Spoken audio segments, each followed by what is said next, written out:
Welcome to new session. তোমরা যারা WB primary TET দেবে তোমাদের জন্য আজকে অষ্টম শ্রেণীর যে পরিবেশ বিজ্ঞান বই আছে সেখান থেকে সারসংক্ষেপ আলোচনা করছি। অর্থাৎ এখান থেকে যত রকমের কোশ্চেন হয় এক লাইনে আমি কোশ্চেনগুলো পড়ে যাব। এখান থেকে যে কোনো কোশ্চেন যদি পরীক্ষায় আসে তোমরা অবশ্যই অ্যান্সার করে আসতে পারবে। এবং যে আমি জিস্টটা বানিয়েছি এর বাইরে কিন্তু কোনো কোশ্চেন নেই। তোমরা ক্লাস তৃতীয় শ্রেণী মানে তৃতীয় শ্রেণী, চতুর্থ শ্রেণী, পঞ্চম শ্রেণী, ষষ্ঠ শ্রেণী, সপ্তম শ্রেণী সমস্ত প্লেলিস্ট এই চ্যানেলেই পেয়ে যাবে। তুমি চ্যানেলে ভিজিট করো, প্লেলিস্ট চেক করো। প্লেলিস্টে প্রত্যেকটা ক্লাস পরপর সাজানো আছে। প্রত্যেকটা ক্লাসের জন্য একটা করে আমি ক্লাস দিয়েছি, একটা ক্লাসে একটা করে আমি ক্লাস কমপ্লিট করেছি এবং সেগুলো জিস্ট দিয়েছি। তার বাইরে কিন্তু কোনো কোশ্চেন নেই। তোমরা অনেকেই কিন্তু এই ক্লাসগুলো দেখেছো এবং সাবস্ক্রাইব করে আমাদের সঙ্গে আছো এবং ক্লাস 8-এর জন্য অনেকেই অপেক্ষা করছো। আমাকে বারবার বলছো ক্লাস 8-এর যে সারসংক্ষেপ অর্থাৎ পরিবেশ বিজ্ঞান থেকে যে কোশ্চেনগুলো আসে সমস্তটা একসঙ্গে আলোচনা করার জন্য। ক্লাসটা অনেকটা বড় হবে, তোমরা অবশ্যই শেষ পর্যন্ত ক্লাসটি দেখো। আর যাদের নোট দরকার অর্থাৎ পুরো পরীক্ষার জন্য সমস্ত সাবজেক্টের উপর নোট দরকার বা যে জিস্টটা বানিয়েছি এই জিস্টগুলো দরকার, পরিবেশ বিজ্ঞান থেকে যে জিস্টগুলো বানিয়েছি মানে সারসংক্ষেপটা বানিয়েছি এগুলো দরকার, মক টেস্টের দরকার, তোমরা সেলফ স্টাডি গ্রুপ পেয়ে যাবে। দেখো এখানে একটা অ্যাপ দেখাচ্ছে, যে অ্যাপটা দেখাচ্ছে এখানে জয়েন হতে পারো বা তুমি ডেসক্রিপশান চেক করো, ওখানে লিঙ্ক দেওয়া আছে। ওই লিঙ্কে তুমি 249 টাকা পেমেন্ট করে ওখানে তুমি জয়েন করে যাও সেলফ স্টাডি গ্রুপে। ওখানে তুমি সমস্ত সাবজেক্টের নোট অর্থাৎ সাজেশান নোট সঙ্গে প্রিভিয়াস ইয়ারে যত কোশ্চেন আছে সিটেটের সেগুলো তোমরা পাবে সম্পূর্ণ বাংলা ভাষায়।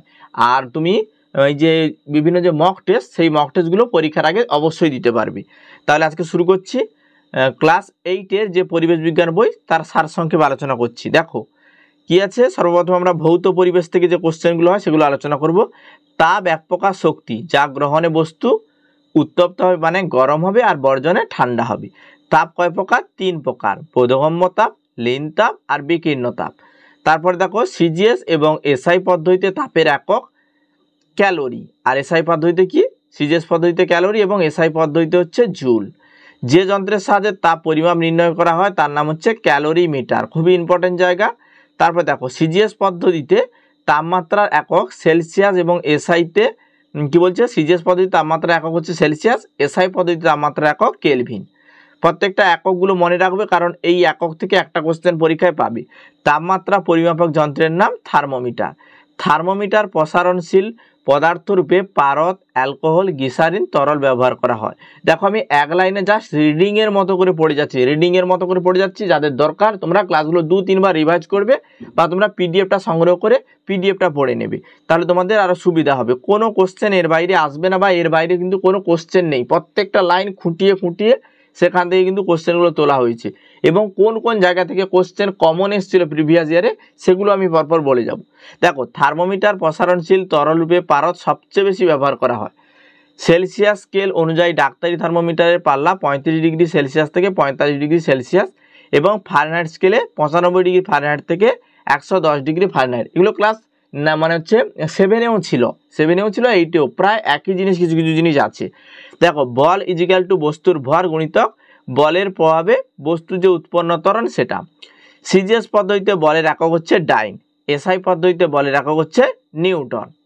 পরে দেখো সিজিএস পদ্ধতিতে বলের একক কি বললাম? ডাইন, আর এসআই পদ্ধতিতে নিউটন। এসআই পদ্ধতিতে বল মাপার একককে বল যে মাপা তার একক হচ্ছে নিউটন অর্থাৎ এন।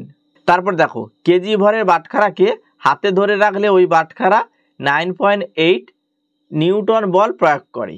তারপর দেখো কোন বস্তুকে পৃথিবী যে বলের দ্বারা কেন্দ্রের দিকে টানে সেটাই হচ্ছে তার ওজন, মানে যেটা অভিকর্ষের টান হচ্ছে সেটাই হচ্ছে ওজন। তারপরে দেখো পৃথিবী তার কেন্দ্রের দিকে সকল বস্তুকে যে বল দ্বারা আকর্ষণ করে সেটাই হচ্ছে অভিকর্ষ বল বা হচ্ছে মহাকর্ষ বল। স্প্রিং তুলা যন্ত্রের সাহায্যে বস্তুর ওজন মাপা হয় আর তুলা যন্ত্রের সাহায্যে বস্তুর ভর মানে যে কোয়ান্টিটিটা আছে সেটা মাপা হয় বস্তুর হচ্ছে সাধারণ তুলা যন্ত্র দিয়ে, আর বস্তুর ওজন মাপা হয় স্প্রিং তুলা যন্ত্র দিয়ে। এই বিশ্বে যে কোনো দুটি বস্তু পরস্পরকে যে বল দ্বারা আকর্ষণ করে তাকে আমরা বলি মহাকর্ষ বল। মহাকর্ষ বলের প্রভাবে পৃথিবী সূর্যের চারিদিকে কি করে? ঘুরে।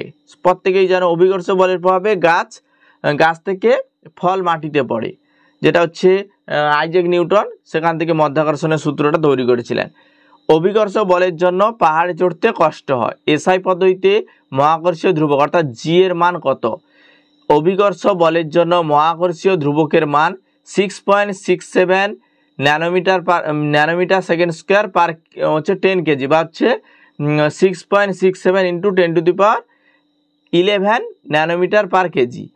জি এর মান এই বিশ্বব্রহ্মাণ্ডে সব জায়গায় একই থাকে বলে জিকে সার্বজনীন মহাকর্ষ ধ্রুবক বলা হয়। খুবই ইম্পর্টেন্ট জায়গা। জি এর মান বিশ্বব্রহ্মাণ্ডে সব জায়গায় একই থাকে বলে জি এর মান কি বলা হয়? জি এর মানকে সার্বজনীন ধ্রুবক বলা হয়। তারপরের কোশ্চেনগুলো আলোচনা করব। কোনো বস্তুকে ন্যূনতম কত বেগে ছুঁড়লে পৃথিবী মধ্যাকর্ষণের বাইরে চলে যাবে? 11.2 কিমি পার সেকেন্ড বেগে। নিউটনের মহাকর্ষ সূত্রের গাণিতিক রূপটা কেমন? F = gm1 × m3/d। তারপরে দেখো, কোনো বস্তুর মহাকর্ষীয় প্রভাব অসীম দূরত্ব পর্যন্ত বহাল থাকে। অভিকর্ষ বলের প্রভাবে কোনো বস্তুকে যে ক্ষরণ উৎপন্ন হয় সেটি হচ্ছে অভিকর্ষ ত্বরণ। এটা ক্ষরণ, এটা ত্বরণ হবে। অভিকর্ষ বলের প্রভাবে কোনো বস্তুতে যে ত্বরণ হয় সেটা হচ্ছে অভিকর্ষ ত্বরণ। এসআই পদ্ধতিতে অভিকর্ষ ত্বরণের মান 9.8 মিটার পার সেকেন্ড। খুবই ইম্পর্টেন্ট জায়গা, এই জায়গা থেকে কোশ্চেন দেয়। সিজিএস পদ্ধতিতে অভিকর্ষ ত্বরণের মান 980 পার সেকেন্ড। 1 কেজি ভরে কোনো বস্তুতে পৃথিবী যে বল দিয়ে আকর্ষণ করে তার মানটা 9.4 নিউটন। বস্তুর ভর ও ওজনের মধ্যে সম্পর্ক কেমন? বস্তুর ওজন = বস্তুর ভর ইন্টু অভিকর্ষ ত্বরণ। তারপরে দেখো, ভূপৃষ্ঠে কোথায় অভিকর্ষ ত্বরণের মান সবচেয়ে বেশি? অভিকর্ষ ত্বরণের মান সবচেয়ে বেশি মেরু অঞ্চলে। অভিকর্ষ ত্বরণের মান সবচেয়ে বেশি মেরু অঞ্চলে। পৃথিবী কোন অঞ্চলে অভিকর্ষ ত্বরণের মান সবচেয়ে কম? বিষুব রেখা অঞ্চলে। এই দুটো কোশ্চেনের মধ্যে একটা কোশ্চেন পরীক্ষায় আসতে পারে। এই জায়গা থেকে কোশ্চেন কিন্তু প্রিভিয়াস ইয়ারে দিয়েছিল। এই জায়গা থেকে লাইনটা একটু ঘুরিয়ে দিয়েছিল, কিন্তু কোশ্চেনটা এই জায়গা থেকে দিয়েছিল। পৃথিবীর আকর্ষণে কোনো বস্তু পৃথিবীর দিকে পড়তে থাকলে তাকে আমরা কি বলি? পতনশীল বস্তু বলি। পতনশীল বস্তু সূত্র প্রতিষ্ঠা করেন বিজ্ঞানী গ্যালিলিও। একই উচ্চতা ও স্থির অবস্থা থেকে অবাধে পতনশীল বস্তুগুলি কিভাবে নিচে নামে? পতনশীল সব বস্তু সমান দ্রুততার সঙ্গে কিন্তু নিচে নামে।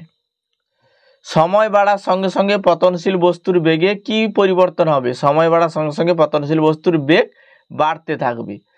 অভিকর্ষ বল না থাকলে আমাদের কি অসুবিধা হতো? অভিকর্ষ বল না থাকলে বায়ুমণ্ডল পৃথিবী ছেড়ে মহাশূন্যে চলে যেত বা বিলীন হয়ে যেত, জল বাষ্পীভূত হয়ে যেত, মানুষ, পশু পাখি, গাছপালা, মহাশূন্য এগুলো সব কি হতো? মিলিয়ে যেত বা টোটালি প্রাণের সৃষ্টিই হতো না। পাহাড়ে উঠলে বা সিঁড়িতে চড়লে আমাদের কষ্ট হয়, কিন্তু নামার সময় আমাদের কষ্ট হয় না কেন? কারণ আমরা যখন পাহাড়ে উঠছি বা সিঁড়িতে চড়ছি তখন অভিকর্ষ বলের বিপরীতে কাজ করছি, এই জন্য সহজে উঠতে পারছি না, অভিকর্ষ বিপরীতে। আর যখন নামছি অভিকর্ষের দিকে নামছি, এই জন্য কি হচ্ছে? নামতে আর কষ্ট হচ্ছে না।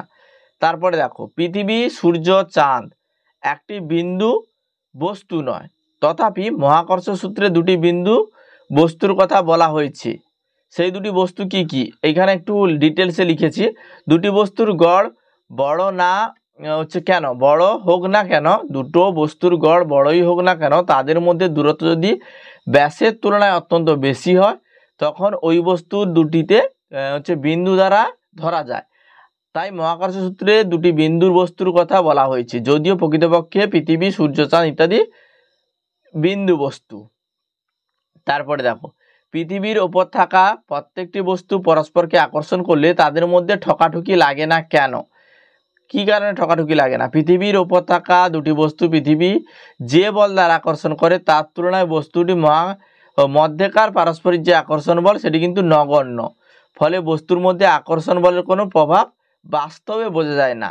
তাই পৃথিবীর ওপর থাকা প্রত্যেকটি বস্তু পরস্পরের আকর্ষণ করলেও তাদের মধ্যে ঠকাঠুকি লাগে না। পরের কোশ্চেন, অভিকর্ষ ত্বরণ কাকে বলে? এর গড় মান কত? অভিকর্ষ ত্বরণ অভিকর্ষ বলের প্রভাবে অবাধে পতনশীল বস্তুতে যে ত্বরণের সৃষ্টি হয় তাকে অভিকর্ষ ত্বরণ বলে। অভিকর্ষ ত্বরণের গড় মান 981 পার সেকেন্ড বা 9.81 মিটার পার সেকেন্ড। পদার্থের প্রকৃতি, এখান থেকে কোশ্চেন আলোচনা করব। পদার্থ কি? যার ভর বা ওজন আছে, যাকে আমরা আয়তন করতে মানে আয়তন আছে ইন্দ্রিয়গ্রাহ্য করতে পারি, সেটাই হচ্ছে পদার্থ। পদার্থের কয়টি অবস্থা? কঠিন, তরল, গ্যাসীয়, তিনটি অবস্থা। পদার্থকে কয় ভাগে ভাগ করা হয় এবং কি কি? ভৌত ভাগ ধরলে ভৌত ধর্ম এবং রাসায়নিক ধর্ম। তারপরে দেখো ভৌত হচ্ছে পদার্থের যে দুটি ভৌত ধর্ম সেগুলো হচ্ছে বর্ণ, গন্ধ, গলনাঙ্ক এবং স্ফুটনাঙ্ক। ঝাঁঝালো গন্ধযুক্ত গ্যাসটির নাম হচ্ছে NH3। খুবই ইম্পর্টেন্ট জায়গা। ঝাঁঝালো গন্ধ বলতে তুমি যদি ভাবো হচ্ছে পচা ডিমের গন্ধ, এটা কিন্তু ঝাঁঝালো গন্ধ এক প্রকার। পচা ডিমের মতো গন্ধযুক্ত গ্যাসের নাম কি? Hydrogen sulphate. এটাই বললাম আমি। লঘু সালফারিক অ্যাসিডের মধ্যে জিঙ্ক ধাতুর টুকরো যোগ করলে কি উৎপন্ন হবে? হাইড্রোজেন গ্যাস উৎপন্ন হবে। জলে অদ্রাব্য একটি পদার্থের নাম লেখো। সালফার। সালফার হচ্ছে জলে অদ্রাব্য। বাদামি বর্ণের গ্যাসটির নাম কি? বাদামি বর্ণের যে গ্যাস তার নাম হচ্ছে নাইট্রোজেন ডাই অক্সাইড। ম্যাগনেসিয়াম তারকে উত্তপ্ত করলে কি উৎপন্ন হয়? সাদা রঙের ম্যাগনেসিয়াম অক্সাইড উৎপন্ন হবে। ধাতু গল্প কাকে বলে? যে মৌলের মধ্যে ধাতু এবং অধাতু উভয়ই ধর্ম বর্তমান থাকে তাকে আমরা ধাতু গল্প বলি, যেমন হচ্ছে আয়োডিন, ব্রোমিন এইগুলো। তাপের সুপরিবাহী অধাতুর নাম হলো, তাপের সুপরিবাহী অধাতুর নাম হিরে, গ্রাফাইট এইগুলো। পিভিসি এর পুরো নাম কি? Polyvinyl chloride. উচ্চ গলনাঙ্ক বিশিষ্ট দুটি ধাতুর নাম কি? গ্যালিয়াম এবং সিজিয়াম। তারপরে দেখো তাপের সুপরিবাহী কিন্তু তড়িতের কুপরিবাহী এমন একটি পদার্থ যেটা হচ্ছে হিরে। খুবই ইম্পর্টেন্ট জায়গা, এই জায়গা থেকে কোশ্চেন পরীক্ষায় বারবার তোলা হয়। তারপরে দেখো নরম ও পিচ্ছিল অধাতুর নাম কি? নরম এবং পিচ্ছিল অধাতু গ্রাফাইট। ভাগ এবং হচ্ছে ভর, এটা হবে ভর এবং তড়িতের সুপরিবাহী হচ্ছে ভর এবং তড়িতের সুপরিবাহী যেটা হচ্ছে গ্রাফাইট। বাল্বের মধ্যে ফিলামেন্ট তৈরি হয় কি ধাতু দিয়ে? টাংস্টোন দিয়ে। এই কোশ্চেনটা কিন্তু পরীক্ষায় এসেছিল এর আগে। বাল্বের মধ্যে ফিলামেন্ট দিয়ে যে ধাতু তৈরি করা, মানে বাল্বের মধ্যে ফিলামেন্ট তৈরি হয় যে ধাতু দিয়ে, সেটা হচ্ছে টাংস্টোন। পৃথিবীর বয়স কত? প্রায় হচ্ছে 450 কোটি বছর। পৃথিবীর প্রাণের সৃষ্টি হয়েছিল প্রায় 350 কোটি বছর আগে। এইখান থেকে কোশ্চেন কিন্তু প্রিভিয়াস ইয়ারে তুলেছে, একটু দেখে রাখবে। অ্যাটমস, অ্যাটমস কাকে বলে? যে অতি ক্ষুদ্র কণা, অতি হচ্ছে ক্ষুদ্র কণাকে আমরা হচ্ছে ভাঙা যাবে না, মানে ড্রোমোক্রিটিয়াস, সেটাই হচ্ছে অ্যাটমস। অ্যাটমস মানে যাকে আমরা ভাঙতে পারি না। জন ডাল্টনের পরমাণুবাদ করে প্রকাশিত করেন কত সালে? জন ডাল্টন 1808 খ্রিস্টাব্দে ডাল্টনের যে পরমাণুবাদ সেটা আবিষ্কার করেছিলেন। ডাল্টনের ত্রুটি সংশোধন করেন কে? অ্যাভোগাড্রো। পরমাণুর তিনটি যে কণা সেগুলো কি কি? প্রোটন, নিউট্রন এবং ইলেকট্রন। ইলেকট্রনের অস্তিত্ব কে প্রমাণ করেন? J Thomson. এগুলো দেখে রাখবে, এখান থেকে কোশ্চেন পাবে। ইলেকট্রন নামকরণ করেছিলেন বিজ্ঞানী স্টোনি। প্রোটন কণার নাম দিয়েছিলেন কে? বিজ্ঞানী হচ্ছে রাদারফোর্ড। তারপরে দেখো আধানবিহীন কণাটির নাম যেটা হচ্ছে নিউট্রন। নিউটন কে আবিষ্কার করেন? রাদারফোর্ড। তার ছাত্র হচ্ছে স্যাডউইক। নিউটন আবিষ্কার করেছিলেন। ধনাত্মক কণাটির নাম কি? প্রোটন। আর ঋণাত্মক কণা ইলেকট্রন। এইখান থেকেও কোশ্চেন দেয়, ধনাত্মক ঋণাত্মক এই দুটো কিন্তু গুলিয়ে যায়, তাড়াতাড়ি পড়তে গিয়ে কোশ্চেনগুলো গুলিয়ে যায়। তারপরে দেখো নিউক্লিয়াস বা কেন্দ্র কাকে বলে? পরমাণুর মধ্যে বেশিরভাগ জায়গায় ফাঁকা থাকে, তবে সমস্ত তার মাঝখানে অতি অল্প জায়গায় হচ্ছে জড়ো হয়ে আছে, যেটা ভারী অংশে নিউক্লিয়াস বা কেন্দ্র বলা হয়। রাদারফোর্ডের পরমাণু মডেল কাকে বলে? নিউক্লিয়াসকে কেন্দ্র করে ইলেকট্রনগুলো নানা বৃত্তাকার কক্ষপথে যে ঘুরছে। পরমাণু সম্বন্ধে রাদারফোর্ডের এই পরীক্ষালব্ধ ধারণাকে রাদারফোর্ডের পরমাণুর মডেল বলা হয়। তারপরে পরমাণুর ক্রমাঙ্ক কাকে বলে? নিউক্লিয়াসে উপস্থিত প্রোটন সংখ্যাকে বলা হয় পরমাণুর ক্রমাঙ্ক। ভর সংখ্যা কাকে বলে? ভর সংখ্যা হচ্ছে নিউক্লিয়াস উপস্থিত প্রোটন এবং নিউট্রন সংখ্যার যোগফলকে আমরা ভর সংখ্যা বলি। আইসোটোপ, যে পরমাণুর প্রোটন সংখ্যা সমান কিন্তু নিউট্রন সংখ্যা ভিন্ন, তাদের পরস্পরকে আমরা আইসোটোপ বলি। আইসোবার কাকে বলে? ভিন্ন মৌলে যে সকল পরমাণুর ভর সংখ্যা সমান তাদের পরস্পরের আইসোবার বলা হয়। তারপরে নিউক্লিয়াসের ব্যাসের তুলনায় পরমাণুর ব্যাস কত গুণ বেশি? প্রায় 1 লক্ষ গুণ বেশি। তারপরে দেখো ধূপের গন্ধ ছড়িয়ে পড়ার মানে গ্যাস অবস্থায় অণুদের মধ্যে ছড়িয়ে পড়া, গ্যাসীয় অবস্থায় অণুদের মধ্যে ছড়িয়ে পড়া। গলন কাকে বলে? কঠিন যখন গলে গিয়ে তরলে পরিণত হয় সেটাই হচ্ছে গলন, প্রত্যেকেই জানো। তারপরে দেখো স্ফুটন কাকে বলে? তরল যখন ফুটে বাষ্পে পরিণত হয় সেটাই হচ্ছে স্ফুটন। ঊর্ধ্বপাতন কাকে বলে? কঠিন থেকে সরাসরি যখন বাষ্পে পরিণত হচ্ছে সেটাই হচ্ছে ঊর্ধ্বপাতন। পদার্থের চতুর্থ অবস্থা কি? যেটা হচ্ছে প্লাজমা। এই জায়গাটা একটু মনে রাখবে বছর, ঠিক আছে? তারপরে দেখো কেলস কাকে বলে বা কেলাস কাকে বলে, সুন্দর জ্যামিতিক আকৃতির দানাকে আমরা কেলাস বলি। তারপর দেখো ধাতুর কম চার্জের আয়নের নাম কি, আস, আর বেশি চার্জের আয়নকে ইগ বলা হয়। মূলক কাকে বলে, একাধিক পরমাণু জোটবদ্ধ হয়ে যাওয়া তৈরি করে সেটাই হচ্ছে মূলক। একাধিক পরমাণু জোটবদ্ধ হয়ে যা তৈরি করে সেটাই হচ্ছে মূলক। তারপরে দেখো বিক্রিয়ক কাকে বলে, রাসায়নিক বিক্রিয়া অংশগ্রহণকারী পদার্থগুলোকেই আমরা বিক্রিয়ক বলবো। অনুঘটক কাকে বলে, যে সকল রাসায়নিক বিক্রিয়ায় বেগ বাড়ায় বা কমায় তাদের আমরা অনুঘটক। যেমন যদি আমি বলি ম্যাঙ্গানিজ, অনুঘটক। তারপরে দেখো তরমুজের বীজ কোন এনজাইম, মানে তরমুজের বীজে কোন এনজাইমটা থাকে আর কি, ইউরিয়াজ হবে রাইট অ্যান্সার। তাপমোচী রাসায়নিক পদার্থ কাকে বলে, যে সকল রাসায়নিক পদার্থকে তাপ উৎপন্ন হয়, যে সকল রাসায়নিক পদার্থ থেকে তাপ উৎপন্ন হয় সেটাই হচ্ছে তাপমোচী রাসায়নিক। যে সকল রাসায়নিক পরিবর্তনে তাপ উৎপন্ন হয় তাদের বলা হয় তাপমোচী রাসায়নিক পরিবর্তন। তাপগ্রাহী পরিবর্তন কাকে বলে, যে সকল রাসায়নিক পরিবর্তনের বিক্রিয়া ঘটলে পরিবেশ থেকে তাপ শোষণ হয় তাদের বলা হয় তাপগ্রাহী পরিবর্তন। কয়েকটি গ্যাসের পরিচিতি, যেমন কোনো ব্যাকটেরিয়া সূর্যের আলো এবং বিশেষ ধরনের প্রোটিনের সাহায্যে জলকে ভেঙে অক্সিজেনের গ্যাস তৈরি করে। মানে কি বলছে, কোন ব্যাকটেরিয়া সূর্যের আলো ও বিশেষ ধরনের প্রোটিনের সাহায্যে জলকে ভেঙে অক্সিজেন উৎপন্ন করে, যেটা হচ্ছে cyanobacteria.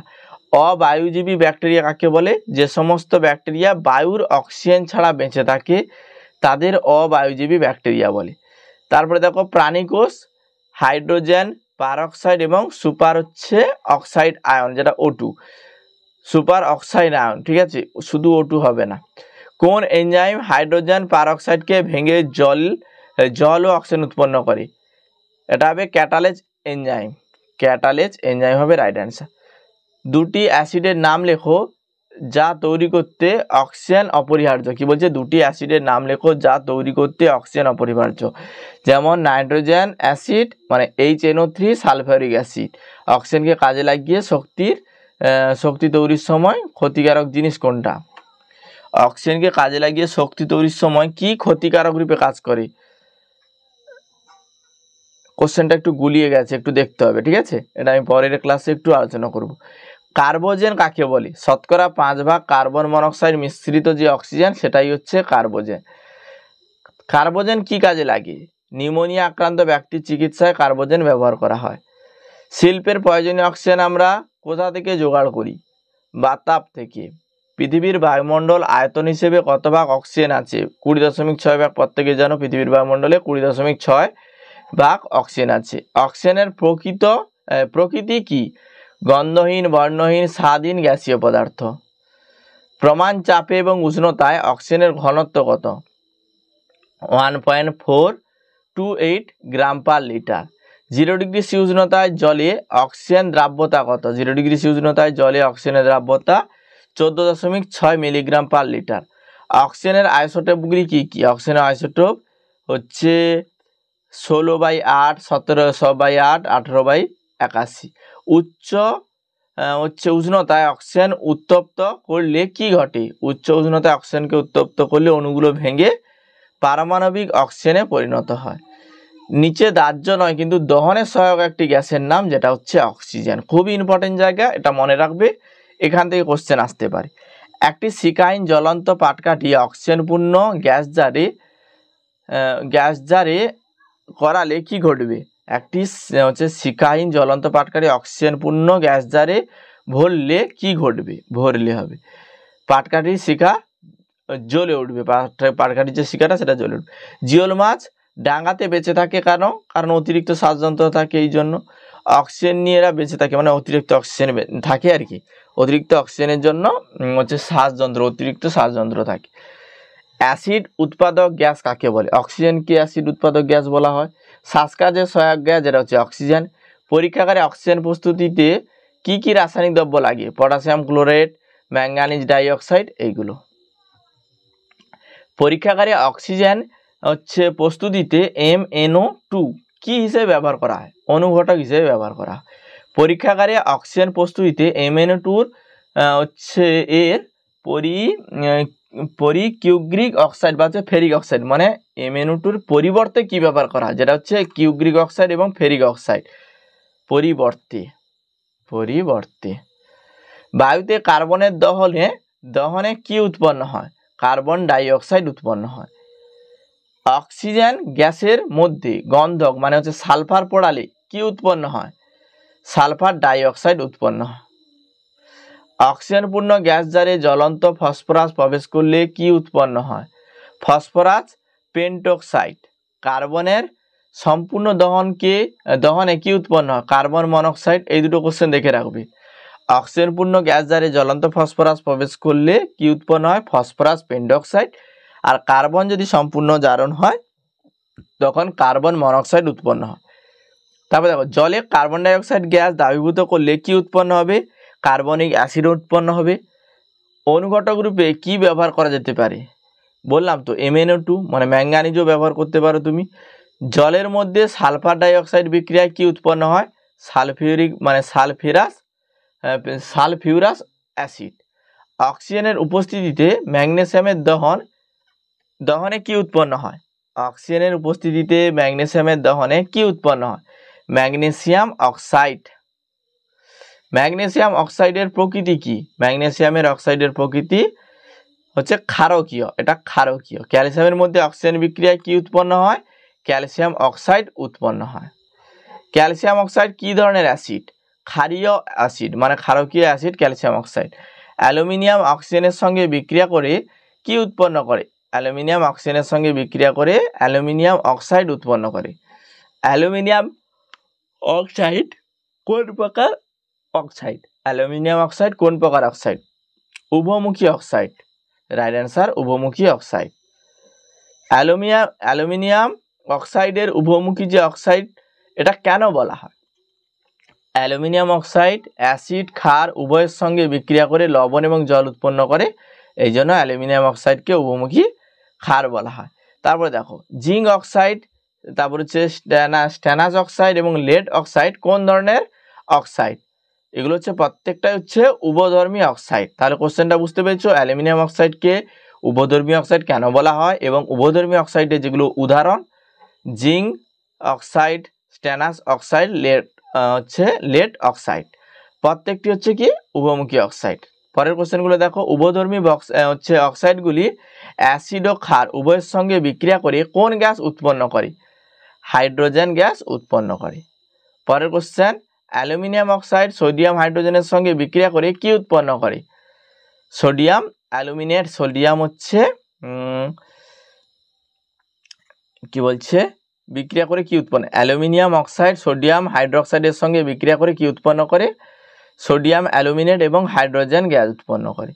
Zinc oxide sodium hydroxide এগুলোর সঙ্গে বিক্রিয়ায় কি উৎপন্ন হয়? জিঙ্ক অক্সাইড সোডিয়াম হাইড্রোক্সাইডের সঙ্গে বিক্রিয়া করে উৎপন্ন হয় সোডিয়াম জিঙ্কেট এবং হাইড্রোজেন। তারপরে দেখো, নাইট্রিক অক্সাইডের সংস্পর্শে অক্সিজেন এলে কি হয়? বাদামি বর্ণের নাইট্রোজেন ডাই অক্সাইড গ্যাস উৎপন্ন হয়। একটি গ্যাস যা নাইট্রিক অ্যাসিডের সংস্পর্শে এসে বাদামি রঙের গ্যাস উৎপন্ন করে, এটা হচ্ছে অক্সিজেন গ্যাস।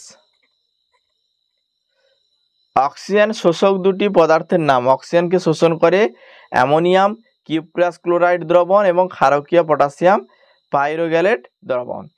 অতিরিক্ত সোডিয়ামের সঙ্গে অক্সিজেন বিক্রিয়ায় কি উৎপন্ন হয়? সোডিয়াম পার অক্সাইড উৎপন্ন হয়। পার অক্সাইড যৌগ কাকে বলে? যে সকল যৌগে প্যারক্সাইড বন্ধন থাকে এবং যারা পারক্সাইড উৎপন্ন করে তাদের পারক্সাইড যৌগ বলে। সালফিউরিক অ্যাসিড মিশ্রিত ফেরাস সালফেট দ্রবণ অক্সিজেন দ্বারা জারিত হয়ে কি উৎপন্ন করে? ফেরিক সালফেট উৎপন্ন করে। সোডিয়াম পারক্সাইডের জল দিলে কোন গ্যাস পাওয়া যায়? অক্সিজেন গ্যাস পাওয়া যায়। হাইড্রোজেন পারক্সাইডের মধ্যে ম্যাঙ্গানিজ ডাইঅক্সাইড মেশালে কোন গ্যাস উৎপন্ন হয়? অক্সিজেন গ্যাস উৎপন্ন হয়। কার্বনের সঙ্গে অক্সিজেনের বিক্রিয়ায় উৎপন্ন গ্যাসে জল দ্রাবীভূত করলে কি উৎপন্ন হয়? অ্যাসিডের সঙ্গে বিক্রিয়া করে হাইড্রোজেন উৎপন্ন হবে এটা। তারপরে দেখো, সালফারের সঙ্গে অক্সিজেনের বিক্রিয়া উৎপন্ন গ্যাসকে জলে দ্রাবীভূত করে ওই দ্রবণে নীল লিটমাস যৌগ যোগ করলে সেটা হবে লাল বর্ণ। হচ্ছে অক্সি অ্যাসিটিলিন শিখা উৎপন্ন করতে কোন গ্যাস প্রয়োজন হয়? অক্সিজেন গ্যাস এবং অ্যাসিটিলিন গ্যাস, এটা হচ্ছে প্রয়োজন। অক্সি অ্যাসিটিলিন শিখা কি কাজে ব্যবহৃত হয়? ঝালাইয়ের কাজে এটা ব্যবহার করা হয়। MnO2-তে অশুদ্ধ হিসেবে কি মেশানো হয়? কাঠের গুঁড়ো মেশানো হয় MnO2-তে অশুদ্ধ, মানে এখানে ভেজালটা যেটা মেশানো হয় কাঠের গুঁড়ো, যেটা হচ্ছে কাঠ কয়লার গুঁড়ো, ঠিক আছে। কোন উষ্ণতায় অক্সিজেন গ্যাস তরলে পরিণত হয়? 183 ডিগ্রি সি উষ্ণতায় অক্সিজেন গ্যাস তরলে পরিণত হয়। জলে তড়িৎ বিশ্লেষণে কোন হচ্ছে তড়িৎদ্বারের অক্সিজেন উৎপন্ন হয়? অ্যানোডে। জলে তড়িৎ বিশ্লেষণে কোন তড়িৎদ্বারে অক্সিজেন উৎপন্ন হবে? অ্যানোডে উৎপন্ন হবে। তারপরে কোশ্চেন, আম্লিক FeSO4 দ্রবণে O2 চালনা করলে দ্রবণের বর্ণ কেমন? এটা হবে হলুদ বর্ণ। পটাশিয়াম ক্লোরেট 650 ডিগ্রি সি উষ্ণতায় উত্তপ্ত করলে কোন গ্যাস উৎপন্ন হয়? এটা হবে অক্সিজেন গ্যাস উৎপন্ন হয়। হাইড্রোজেন একটি হচ্ছে কি? হাইড্রোজেন একটি প্রধান ব্যবহার করা, হাইড্রোজেনের একটি প্রধান ব্যবহার উল্লেখ করো। হাইড্রোজেনকে অ্যামোনিয়া তৈরি করতে ব্যবহার করা হয়। উদ্ভিজ্জ তেল থেকে বনস্পতি জাতীয় ফ্যাট প্রস্তুতিতে হচ্ছে কোন গ্যাস ব্যবহার করা হয়? হাইড্রোজেন গ্যাস ব্যবহার করা হয়। ঠিক আছে, প্রচুর কোশ্চেন আছে, আমি ক্লাসটা শেষ করছি কারণ আরও একটা ক্লাস লাগবে এটা কমপ্লিট করার জন্য। অনেক কোশ্চেন আছে, পুরোটা কমপ্লিট করা বা একটা ক্লাসে কমপ্লিট করা সম্ভব নয়, এই জন্য আমি 2 বা 3টে পার্টে ভাগ করব। 2 পার্টে আমি ভাগ করার চেষ্টা করছি। প্রথম একটা পার্ট আমি আলোচনা করলাম, ওই যে 26 মিনিট মতো আলোচনা করেছি। একটু শারীরিক অসুস্থতার জন্য আমি কিন্তু প্রত্যেকটা ক্লাস নিতে পারছি না একসঙ্গে, না হলে আমি এটা একসঙ্গে কভার করতাম। আমি চেষ্টা করব 3য় শ্রেণী থেকে 8ম শ্রেণী পর্যন্ত সমস্তটা, মানে যত ক্লাস হয়েছে সমস্ত ক্লাসগুলো একটা ক্লাসে কভার করার একটা চেষ্টা করছি। প্রত্যেকটা ক্লাসকে এক জায়গায় করে আমি কিন্তু ওটা তোমাদের সঙ্গে প্রোভাইড করব। তোমরা হচ্ছে নিতে পারো, বা হচ্ছে তোমরা যদি চাও সমস্ত পিডিএফটা নিতে পারো, তোমরা গ্রুপে জয়েন করতে পারো, সেলফ স্টাডি গ্রুপ। তোমরা ডেসক্রিপশানে দেখো লিঙ্ক দেওয়া আছে, বা তুমি এই যে অ্যাপটা দেখতে পাচ্ছ এই অ্যাপটি ইনস্টল করো, সেলফ স্টাডি গ্রুপ পেয়ে যাবে। ওখানে তুমি 249 টাকা দিয়ে জয়েন করে যাবে। ওখানে তুমি সমস্ত সাবজেক্টের সাজেশান সেট পাবে, সিটেটের যে কোশ্চেনগুলো সমস্তটা বাংলা ভাষায় পাবে, সঙ্গে তুমি হচ্ছে মক টেস্ট পাবে, পরীক্ষার আগে মক টেস্ট পাবে। ঠিক আছে, যারা জয়েন হতে চাও তোমরা ডেসক্রিপশান চেক করো, আর এখানে এই যে অ্যাপটা দেখতে পাচ্ছ এই অ্যাপটি অবশ্যই ইনস্টল করো।